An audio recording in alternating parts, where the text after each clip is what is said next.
What's up, everyone? Justin here, back with another predictions video. Yesterday, I did my WrestleMania 40 Night 1 and 2 predictions. Today, it's time to do NXT Stand and Deliver 2024 predictions. There's only 5 matches booked. 5 matches on the card. Could there be a 6th? I guess. Maybe they'll book it tonight or put it on the kickoff. I don't know.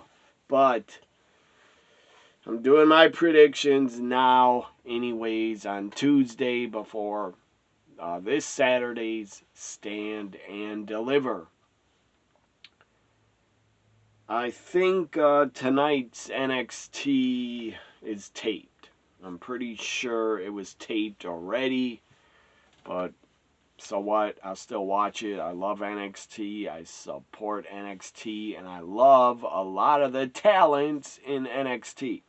Let's start off with the Women's Championship. Lia Valkyrie defends against Roxanne Perez. These two women are great. Both of these women. Give them to me every time wrestling each other. They're damn good. For the NXT Women's Championship, I could see Lyra retaining. She could. Hopefully my power doesn't go out. This camera light flicker. It's storming out. It's like raining like crazy here all day long, and it's really windy, so maybe I won't have power when NXT's on. I don't know. I could lose power. Hopefully not. But yeah, Lyra could retain. I would be all for it, but I'm going with Roxanne Perez gets her title back, and wins the title back. I don't know, it was kind of weird why they took it off of her in the first place, because she collapsed and had that storyline of collapsing. I don't even remember if they stripped Roxanne Perez of the title, but she's a former NXT Women's Champ. At Stand and Deliver, Roxanne Perez wins the title back, is my prediction. Up next, NXT North American Championship. Oma Femi.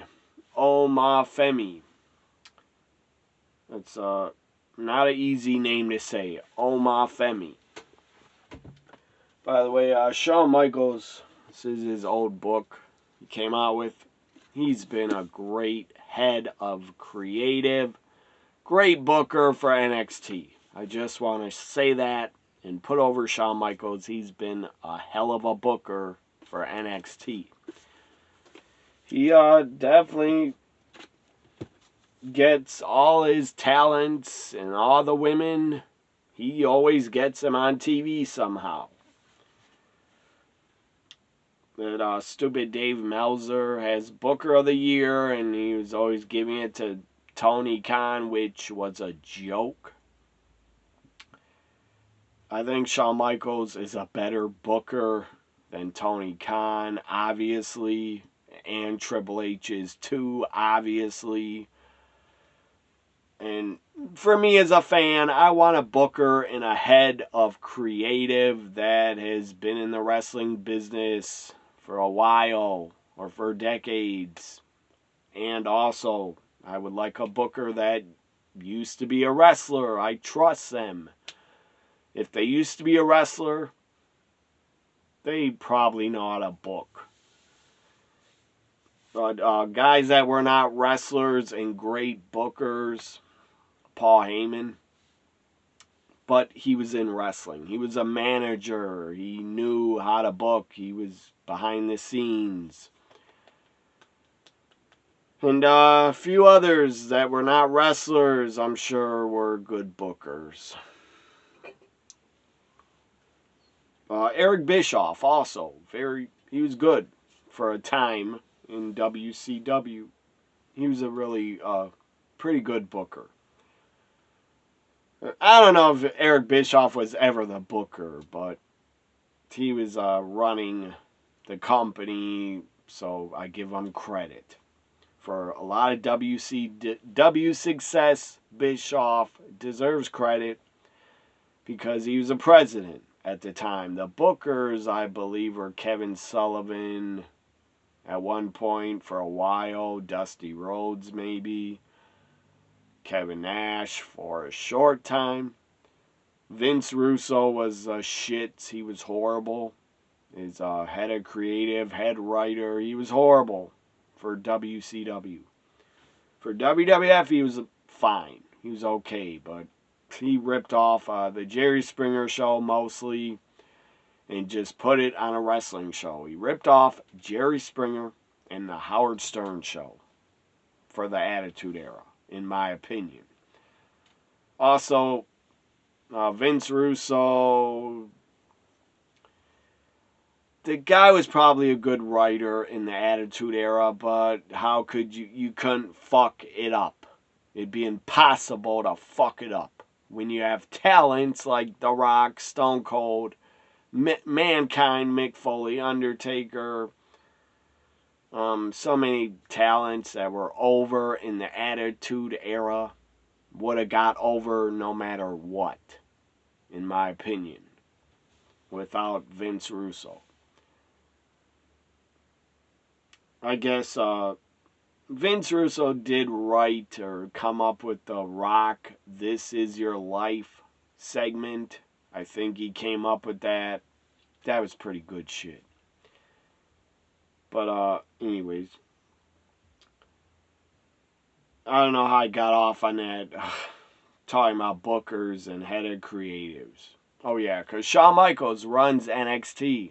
And I have his book right there. I have his action figures. I shockingly never bought a Shawn Michaels t-shirt. Never owned one. Never.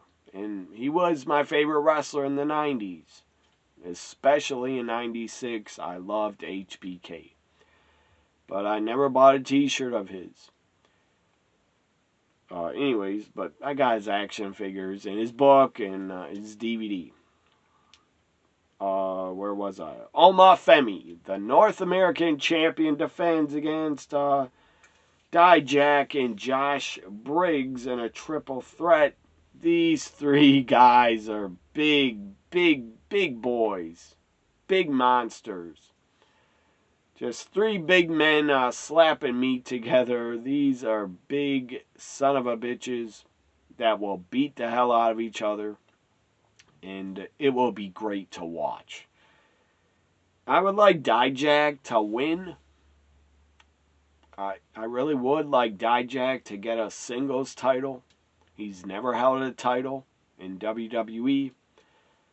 He's been with NXT, I think 4 to 5 years, at least, I think. So I would like Dijak, but I'm going to go with and predict Oma Femi wins and retains. The guy's a beast. The guy should just keep getting better and better in the ring. He'll keep learning from working with veterans. And Dijak's a veteran. Josh Briggs is a veteran. But Oma Femi wins and retains. Hopefully he gets better and better and he doesn't turn out like Ahmed Johnson.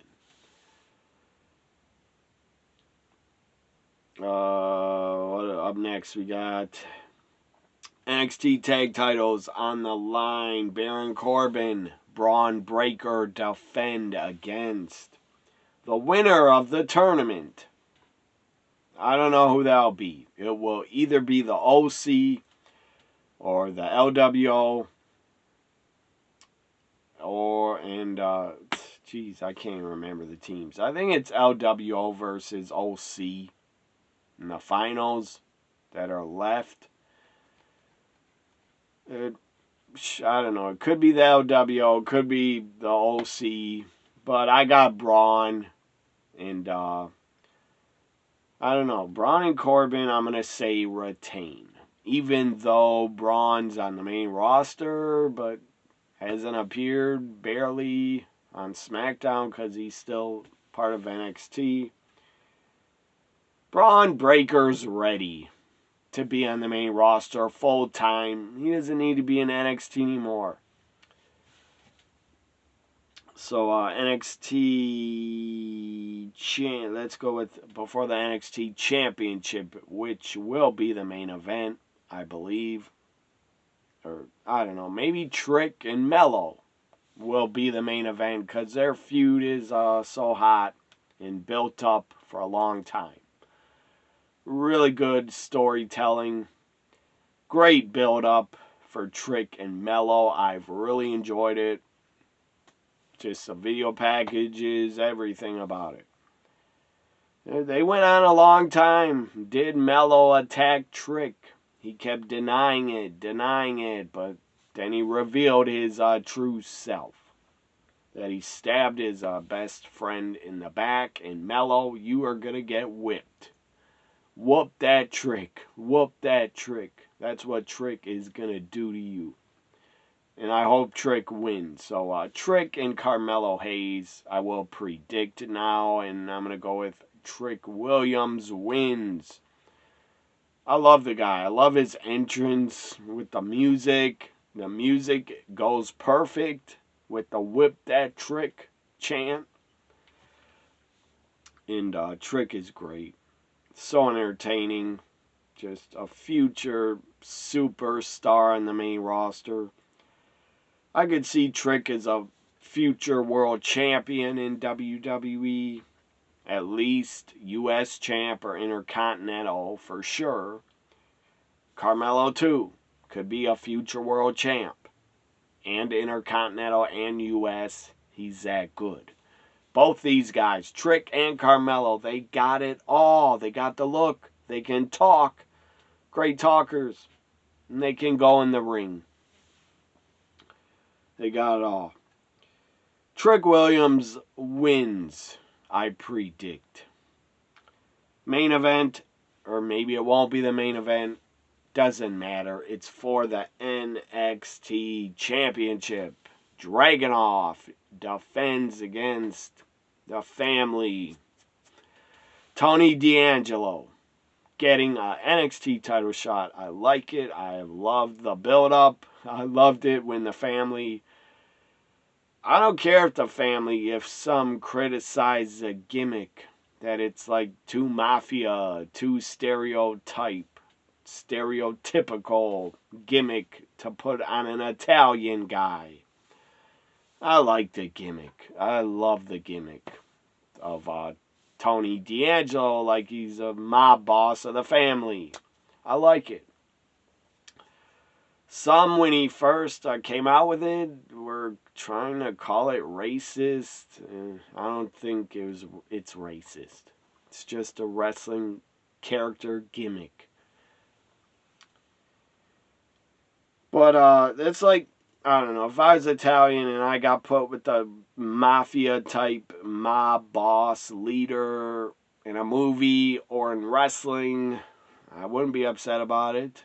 Getting paid to play that character.